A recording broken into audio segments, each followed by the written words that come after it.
तो कह रहा write the Nernst equation and the EMF of the following cell.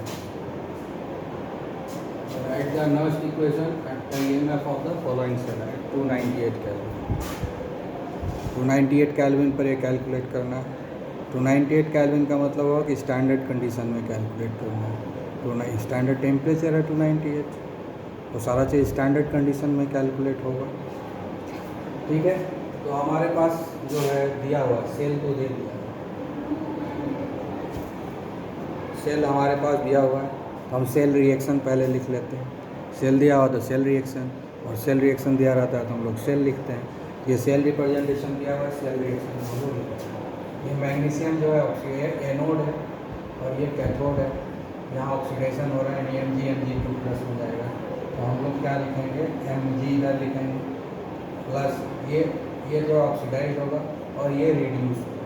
तो पहले जो ऑक्सीडाइज होगा उसको लिखेंगे, जो उसके बाद जो रिड्यूस होगा उसको इधर से ये लिखेंगे जो इसका ऑक्सीडेशन होगा, और इधर से इसको लिखेंगे जिसका ये रिडक्शन होगा।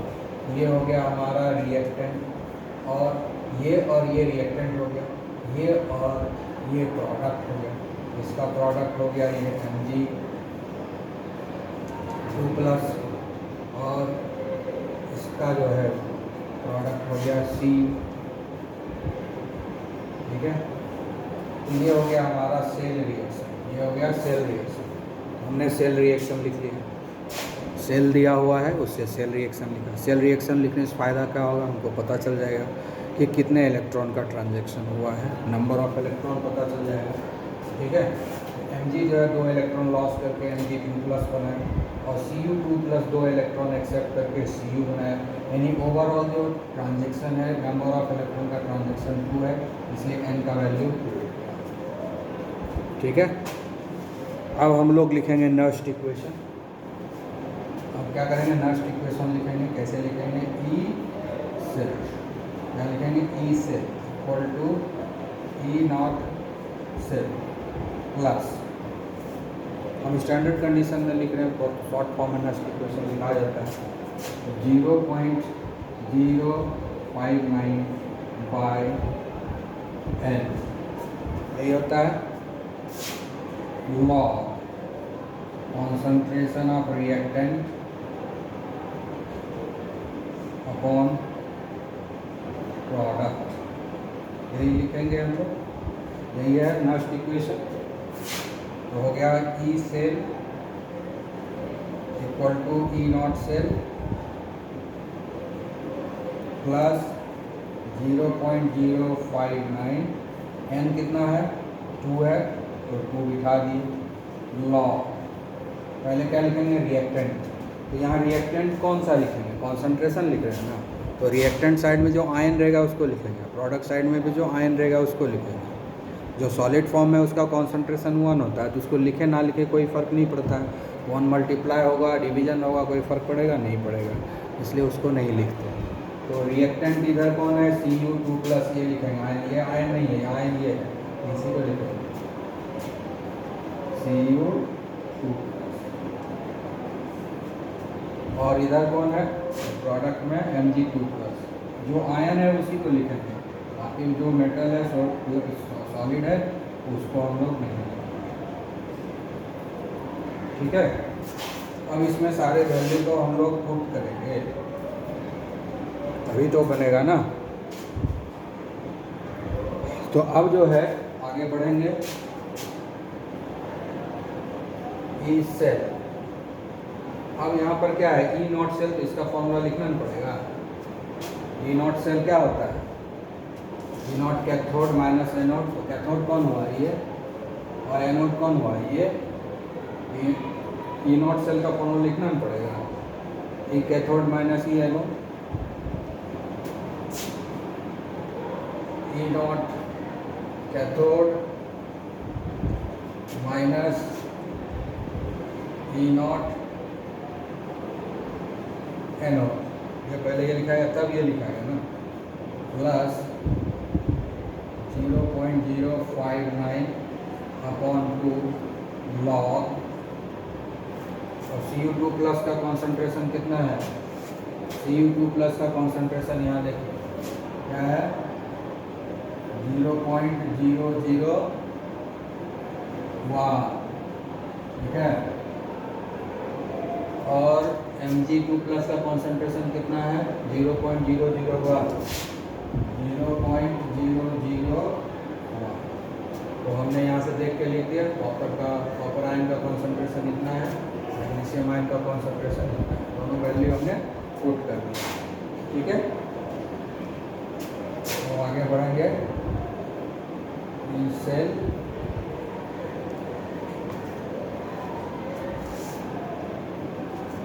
ई कैथोड क्या है?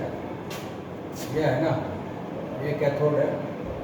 तो लिखाएगा हमारा E0 Cu2+C माइनस। एनोड कौन है? ये magnesium, magnesium electron E0 Mg2+Mg।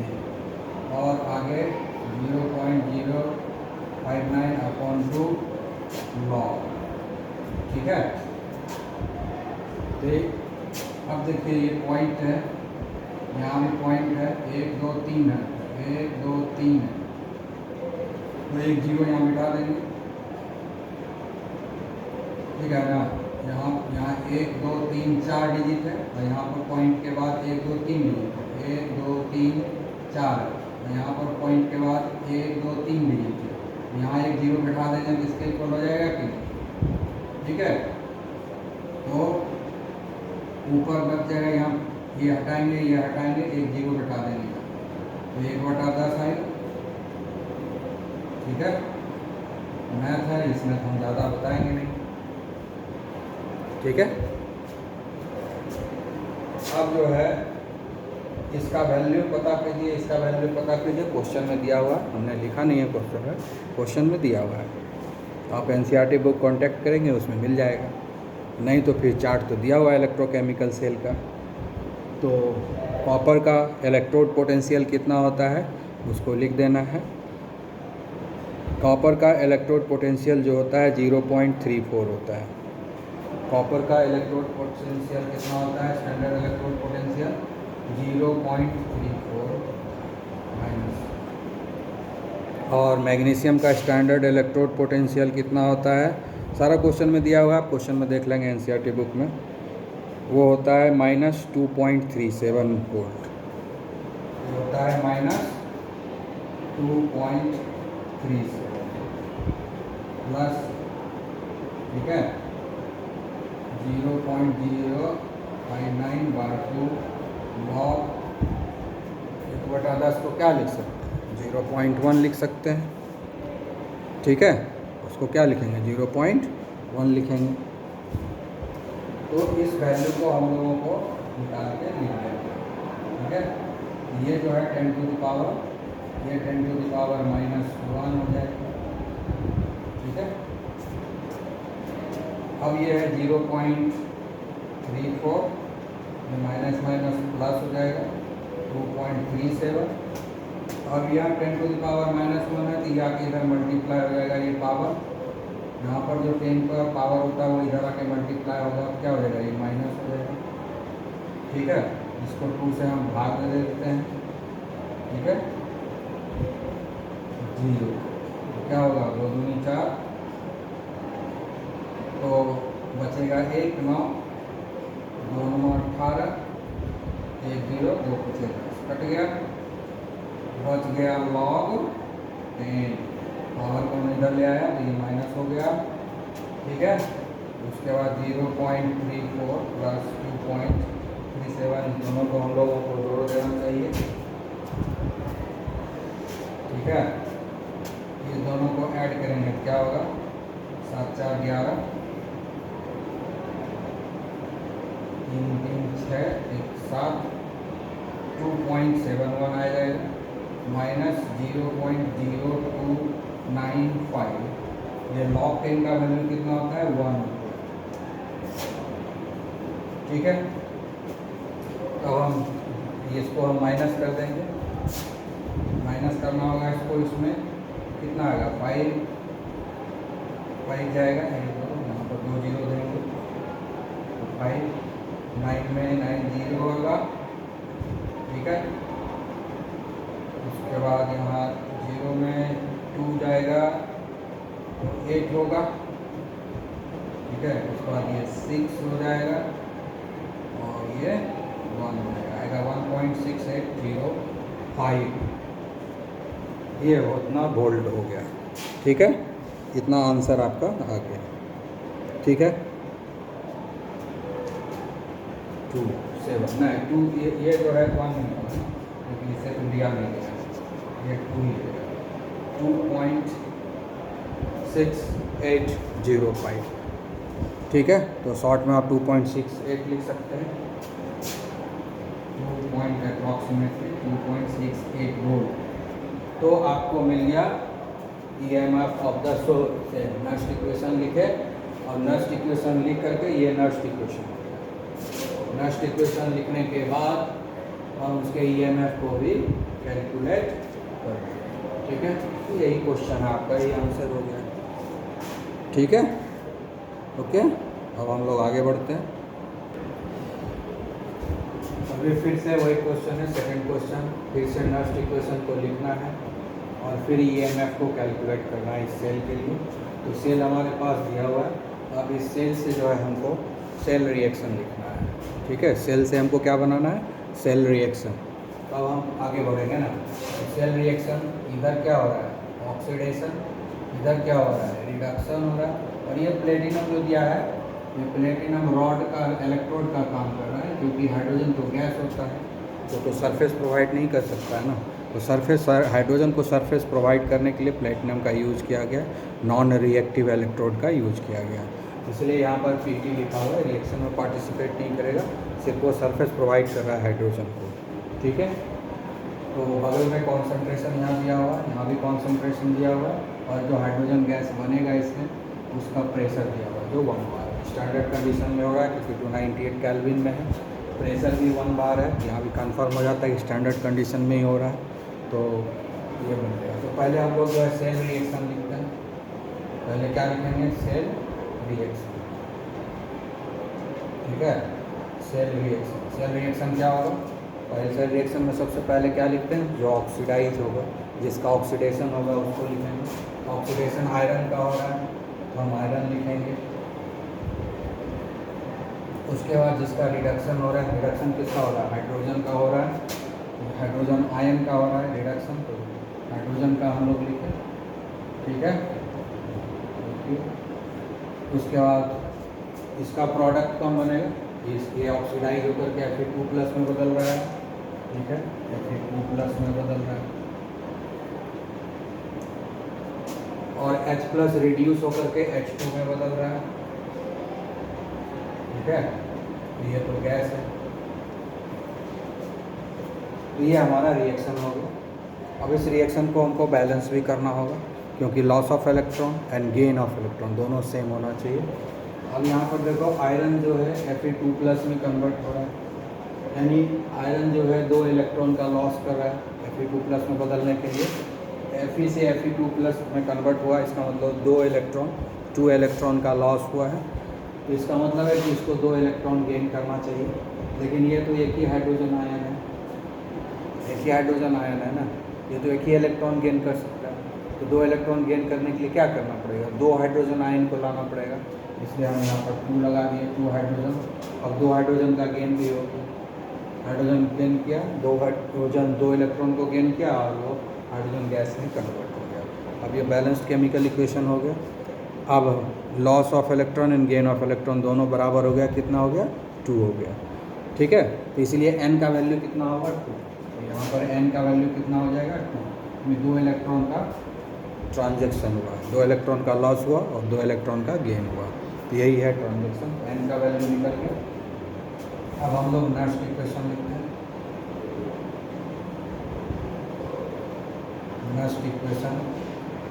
Next equation कैसे लिखते हैं, E cell equal to E0 cell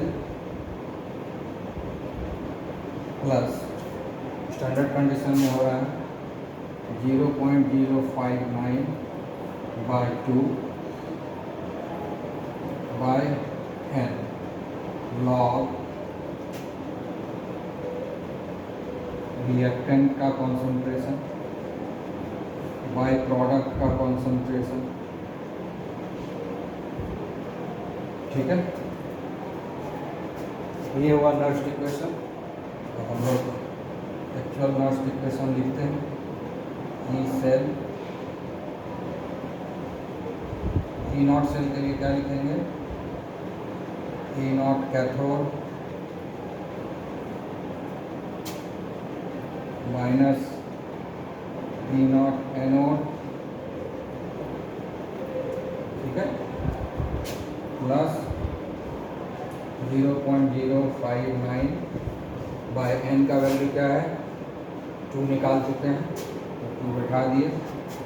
log reactant को लिखेंगे। रिएक्टेंट में कौन सा लिखेंगे? जो आयन रहेगा उसको। प्रोडक्ट में भी किसको लिखेंगे? जो आयन रहेगा, क्योंकि आयन का ही कॉन्सेंट्रेशन होगा। सॉलिड सब्सटेंस का कोई जो है नहीं होगा कॉन्सेंट्रेशन, उसका तो 1 होता है। तो 1 से मल्टीप्लाई डिवीज़न से कोई फ़र्क नहीं पड़ता, इसलिए उसको नहीं लिखेंगे। तो रिएक्टेंट साइड में कौन सा आयन है? Hydrogen ion. हम उसको हाइड्रोजन आयन ही लिखेंगे, ठीक है। और हाइड्रोजन के बगल में जो कोफिशिएंट है वो पावर होता है। हाइड्रोजन आयन है यहाँ पर। तो ये जो कोफिशिएंट है H+ आयन का कोफिशिएंट कितना है? 2 है। ये जो है इसके ऊपर पावर है, ध्यान रखना है। दूसरे तरफ जो है रिएक्टेंट है, इसका कोई कोफिशिएंट नहीं है, इसलिए कोई चिंता की बात नहीं है। Fe, clear? तो ये हो गया हमारा जो है नर्स्ट इक्वेशन। अब जो है कैथोड क्या है यहाँ पर? H+ से H2 में जा रहा है।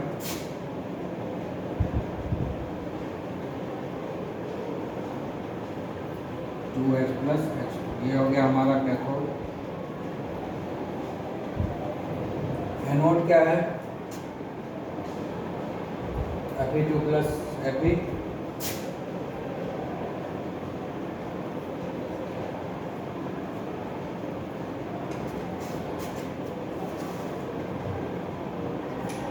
सारे वैल्यू को लिखते जाओ। ई से, ठीक है, प्लस इसको कैलकुलेट कर देते हैं हम लोग।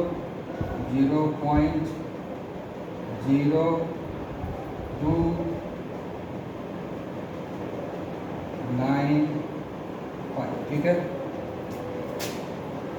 लॉग यहाँ H+ का कॉन्सेंट्रेशन कितना है? 1। H+ का कॉन्सेंट्रेशन कितना है? 1 मोलैरिटी है, हम लिखेंगे 1, और ये पावर 2 है, 1², ठीक है। और Fe2+ का कॉन्सेंट्रेशन कितना है? 0.001,